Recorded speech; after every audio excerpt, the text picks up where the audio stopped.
What are the signs in a leader? Well, it's a God gifted thing. It cannot be made by human. Distinction between management and leadership. And the work of a manager happens in kind of a triangle. It's a two different domains. What is your take on it? Entrepreneur role that you have as a manager, whether you're employed or whether you're running your own business, is about running the business, right? According to Harvard Business Review, effective leadership can improve team performances and drive success in entrepreneurial journey. Leadership is the most important thing in perspective of entrepreneurial journey. If you want to be an entrepreneur, then you must be a leader. You should take risk. If you don't take risk, you cannot be a good entrepreneur. Then the question arises, how can you be a good leader? We will be going to discuss all these things in today's podcast because we will be having a very special guest. He is a mentor, he is a coach. With that, he is a member of International Coaching Federation. He is Thomas Gelmi. So without any further delay, let's dive into the podcast and let's discuss who is a true leader.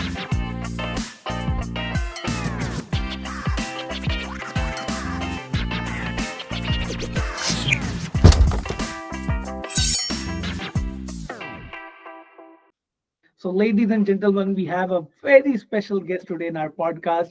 He's a mentor, he's an author, with that, he's an executive coaching and leadership development mentor, and he is a member of International Coaching Federation. Thomas Jelvi, thank you so much for your precious time. I have to thank you. It's a pleasure to be here with you and have this conversation. Thank you. Mostly I said that when I was going through your profile, because it's a slogan that I use mostly for the people, but when I was going through your profile, I have seen a lot of things. You have been working in this industry. I think you are one of the pioneers of this industry, and you have trained almost 10,000 plus people, and after that you have worked in 90 countries. But if you go back in early days, who inspired you to be a trainer, and when you got an idea that you can do this? Because at that period of time, every parent wants their children to be a doctor, engineer, or MBA, have a secure job. Yes, yes, yes. So it was never my plan. Maybe I can start with that. I did not, wake up one day in my teenage years and say, "Yeah, I'm going to be a coach." Of course not. I had no idea what to do. I was completely clueless at that time. So, my dad would have loved to see me in the banking and finance industry, and I quickly noticed for myself that this is not going to be my path because I'm not a numbers person at all. So I need someone for me to do all the expenses reports and and the bookkeeping, etc. Because I'm just not good at it, and I'm also not interested in it. So um, I did a lot of different things in my 20s, even in my early 30s, some job hopping.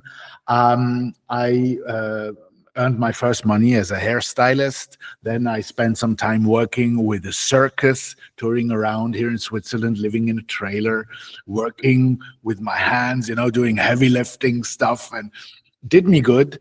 And then I joined Swissair, the Swiss national airline, and I started as a flight attendant, traveled the world, learned a lot about cultures and how people are different in different parts of the world, and what works between people and what doesn't. And it was a wonderful time. And then I moved into leading cabin crew. So responsible for in-flight security, safety, and service on board the aircraft, together with my crew. And I did that for more or less 7 years, right? Until the airline grounded. And then I had to find something else to do.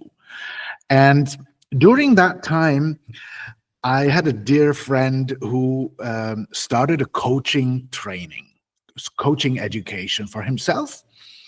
And for a special sequence in that program, they needed a client so that they could rehearse coaching conversations. And he asked me whether I would volunteer, and I said, "Yeah, of course." And I brought to that session my my question: what to do after I've lost that job at Swissair and the airline is not there anymore, and what else should I do now? Should I start my own business? Should I look for employment? And I brought this question to the coaching session.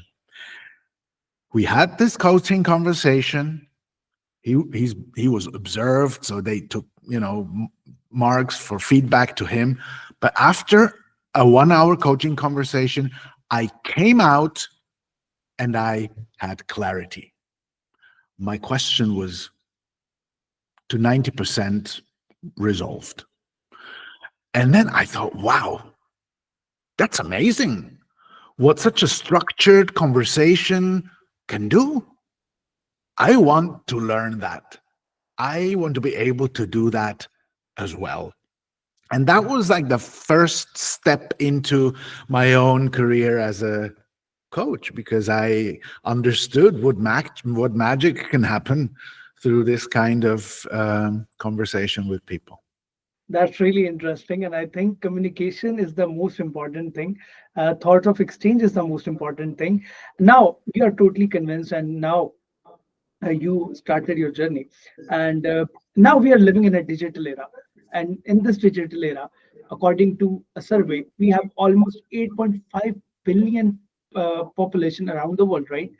The question arises that 8.2 billion or 8.5 billion, all of them can be a leader. That's a great question. Well, you see, what is a leader? A leader, per definition, is someone whom other people follow, right? So a leader without followers is not a leader. So that's the first thing, right? To maybe think about. The other question that's of course in there is, does everybody have the ability to become a leader? And another question is, does everybody want to be a leader? And maybe I'll start with that one, because some research shows that a majority of people in leading positions in organizations, when you ask them discreetly, they say that they actually don't want to lead, that they don't like this people part of their managing role, that they would actually prefer to just, do the managerial part of the role, and all that people stuff, give it to someone else. I think the number was around about 70% of people in a leading role who say that. Why is that? Because in most organizations, it is still the only path forward. If you want to make a career, have a career, if you want to grow, if you want to earn more, take on more responsibility, you have to, in one way or another, take on a leading role, right? Become team leader and then the leader of a department, etc. So that's maybe the first answer to your question. I don't think everybody in that global population wants to be a leader, right? Second, can everybody be a leader? I would say yes. If you want to be a leader, if you want to become a leader, you can become a leader. And the areas to develop are twofold. They are on the skill set and tool set, level, like how do I do certain things in a leading role, methods, techniques, etc. And the other side is an inside job. This is mindset. And that is the crucial part. Like, what mindset do you have? Because that gives a flavor to everything you do, all your reactions, how you treat people, how people perceive you. And in the end, we could say leadership development is mostly personality development. Right? It's not about acquiring leadership skills. It's much more about becoming and developing yourself into a leader personality. Personal development and personal grooming is the most important thing. If you want to become a leader, you need to be a good human first, and you have mentioned it very clearly, and I really appreciate it. Now I will jump into the next question, and I will like to link my next question with the previous one. Like, what are the traits? What are the signs in a leader? Well, it's a God-gifted thing. It cannot be made by human. What is your take on it? Because you have been interacted 10,000 personalities, you can answer it very deeply. So, how do we recognize that someone is a good leader or can be a good leader, as in, is there potential in that person? Well, you see, there's a clear distinction between management and leadership. And the work of a manager happens in kind of a triangle between the manager person, the tasks that have to be accomplished, and the people who will accomplish these tasks under the manager's guidance. So the task oriented part of that managerial work is called management. The people oriented part of his or her work is called leadership. So leadership is about the people. Leadership is influence. Leadership is the art of making people do what needs to be done because they want to do it. Not because I tell you, because I have the function and I have the authority by my position. No, that everybody can do that. That's for beginners. The art is really to create an environment in which people are motivated in themselves and by themselves, and they want to do what needs to be done, and have customer focus and go extra miles. So a good leader in this respect is someone who can do both, drive things forward, make things happen, achieve results, while at the same time keeping things together.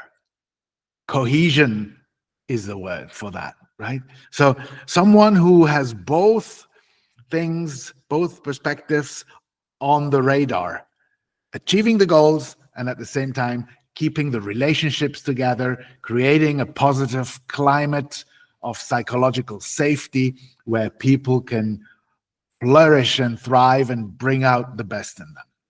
These are the main qualities of successful leaders. And as I said before, some things are personality related and some are skill related. So you need to work on yourself on both ways, internally and externally. And if you want to be a leader, you need to learn all these things. And I think you guys are enjoying the podcast. Now I have a surprise rapid fire question for you, because mostly people think that business owners, entrepreneurs, coach, mentors, they are very busy. They have a very busy schedule, right? And they don't do usually other things in their life. But at the end of the day, they are also humans. So I will be asking you some rapid fire questions, and you have to answer them very quickly. Tea or coffee? Coffee, A morning bird or night owl? early bird, Okay. Calls or text? text. Okay. Any secret talent that nobody knows about yourself? I can play the drums. Okay, so you're a musician as well. Last book you read, and what sort of message you got? Last book I read Yeah. was again The Wise Heart by Jack Confield. It's a book about Buddhist psychology that has some beautiful aspects to it that have a lot to do with humanity and being human. And it's just a beautiful book to read and to think about, because it has also a strong link to leadership, right? Leadership is also about caring for people, and it's much more important than knowledge and being smart. It's also important, but what really counts is how much you care for the people you lead and you're responsible for. Yeah. Okay. The last question, favorite destination for holiday, where you want to spend, like now, this is my comfort zone. uh, Europe. Increasingly Europe, because I've seen so many countries, I've traveled to so many countries. The more I travel, the more I appreciate what we have here in Europe. And I'm based in Switzerland, so in the heart, at the center of Europe. And from here, I can just, explore the surroundings, which I like. Yeah, okay. So that is the end of a rapid fire round, and I think you guys like it. Now we have to come back on the track, and the conversation that we left, we need to discuss it further. So the next question is like now we listen that entrepreneurship. Everybody wants to start uh, their own business. Everybody wants startups, right? But Yeah. I was going through a research that. Uh, from 2016 to 2022, the 25% of startups were shut down in just first 2 years, and 50% of startups were shut down in just 5 years. And the prediction is till date, in upcoming years, uh, almost 70 to 85% startups will be shut down in 10 years. Yeah. So every entrepreneur can be a leader, or like it's a two different domains. What is your take on it, and what is the reason behind of shutting down those businesses? Yeah, yeah, yeah. That's a great question, a very important question. And I would like to tie it back to a previous answer I gave when I distinguished management from leadership. We could also replace the management part with the entrepreneurship part, right? Because what is entrepreneurship? The entrepreneur role that you have as a manager, whether you're employed or whether you're running your own business, is about running the business, right? It's about getting the numbers right. It's about keeping the costs in control. It's about increasing revenues, planning the sales processes, the go-to-market strategy, all of those things. Very important, of course. And at the heart of that is your business idea, right? The leadership part is the people related part. And that is often the part that is completely neglected, or it's often neglected and in many cases even completely ignored. As in, yeah, it's not so important. You hear this when you hear people talk about soft skills, and they say it with a kind of I don't know what the word is, but belittling maybe, yeah, a belittling way of saying it. Like soft skills, yeah. Let's focus on the hard facts first, and then maybe at the end of the year, if we still have some budget, we do a little bit of soft skill training because somebody said it's important. That's how many entrepreneurs deal with this part of their business, whereas in fact these human skills, how I call them, or essential skills, are often what makes or breaks the business and are often the game changer. Because if you think back on driving forward and keeping things together at the same time, many entrepreneurs focus on driving things forward and meeting the goals, achieving the numbers, etc. And then suddenly they're surprised that they're losing people, that people are leaving because they don't feel valued, they don't feel like their contribution counts, they don't feel involved, they just feel like instruments, numbers, means to the end, right? And they leave because they're not happy. So things are falling apart. It's like a train, right? The train, you will have to drive it forward so it reaches the next destination. And at the same time, you have to keep the train together, because if, because of the high speed, everything breaks apart, you're not going to reach the destination. It's a bit similar with a business, especially a startup. Of course, you have to drive things forward, but make sure people feel well and feel happy to be part of this, because they are treated well, they are treated respectfully, their contribution counts. Maybe they are even involved in certain, thought processes or decisions, etc. Of course, this is culturally different, right? We have a different, what is called power distance in various countries. Here in Europe, we have rather flat hierarchies, and many parts of Asia, for example, there are very steep hierarchies still, which is not wrong, it's just different. But based on your cultural context, make sure you really put people at the heart of the organization, right? And then see what happens and watch the magic happen. The magic is already happening, and I think I am connecting with you. You have talked about staying connected, and I can feel the connection and your words. And you talked about soft skills, and I think everybody should learn these skills because these things matters the most. Okay, I have driven this question from your conversation. Now I'm very curious to know, like we neglect soft skills, right? And at the end of the day, communication is the most important thing. We are living in a digital era where people can connect with anybody in seconds, but usually we see, uh, in homes, in offices, we don't connect with our local people. Why so? Why we are afraid of communicating? Yeah.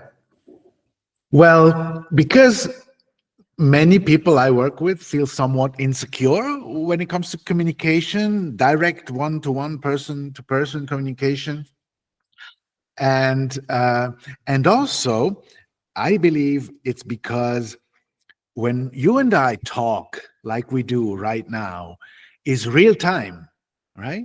It's real time. We have a dialogue.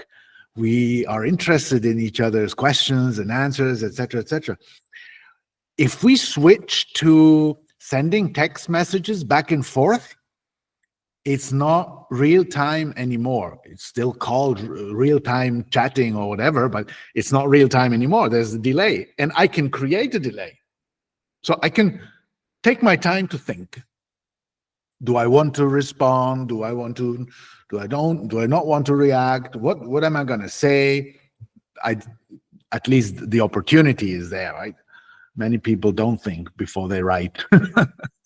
So, in a nutshell, I echo what you said, that we live in a digital age, and the possibilities of exchanging information in a digital way has increased massively, massively.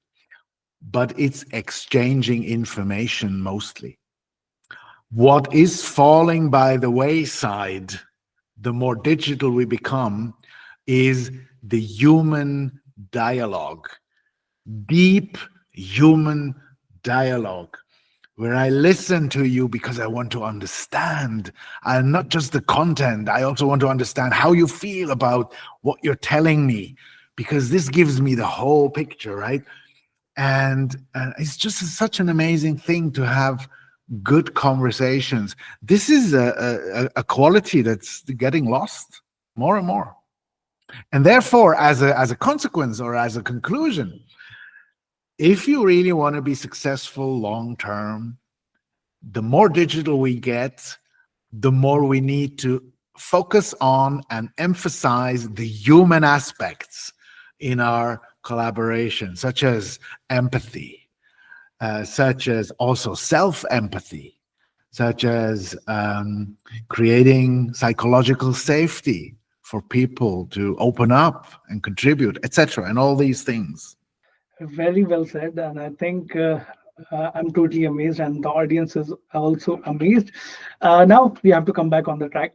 So you have trained almost 10,000 plus people, and you have seen a lot of people, entrepreneurs, people from different fields. You have built leaders.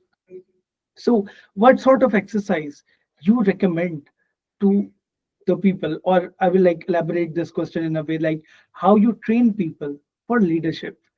No, that's a big question, and I'm trying to give a short as possible answer. So I train people and educate people on leadership by focusing on various aspects of leadership, mainly five. One is self-awareness as a leader, increasing your self-awareness, knowing yourself, sensing how your emotional state is at any given moment so that you can self regulate if possible, which is self leadership or self management. That's the second.